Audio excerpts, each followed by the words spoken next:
Kat and I used to go through very intensive like building, bulking, cutting phases, reverse dieting. We were very just like tunnel in and like very focused on our performance, like molding our bodies as well as getting stronger in the gym. That's still something I'm passionate about. I just feel like I have a different mindset around that topic. I now don't look at fitness and like my overall health and nutrition and tracking macros with an all or nothing approach. I feel like at that time, earlier on, it served me, but I also didn't have the tools necessary, or I didn't have like the correct mindset around that topic at that time to like consistently live in that state. It became something that was like overwhelming, being it was something I was passionate about. It was also tied into work. Our income depended on it. It was something that we constantly had to get content for. It became just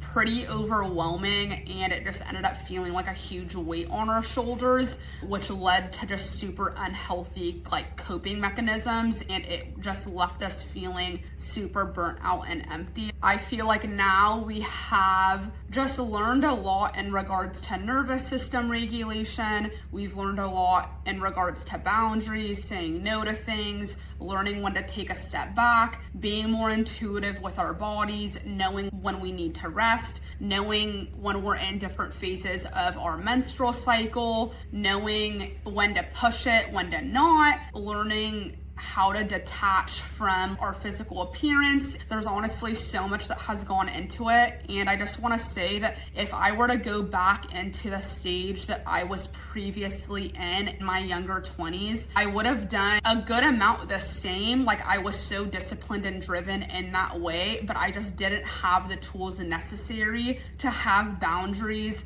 with my training, with my nutrition, with socials, work, with being so rigid and hardcore with things. And I feel like a lot of people can relate. I wouldn't necessarily change that phase or journey, but it would have been nice to have the tools at that time. But you really learn the most when you're going through something. Somebody can preach, you can read, you can hear from a friend and take it with a grain of salt. But until you experience that and read the tools to help you feel better, that's when they become ingrained and you really learn how to use the things that make you feel more grounded and at peace with yourself. I know I'm going on a tangent, but I hope you found that useful and wanted to touch on that topic briefly.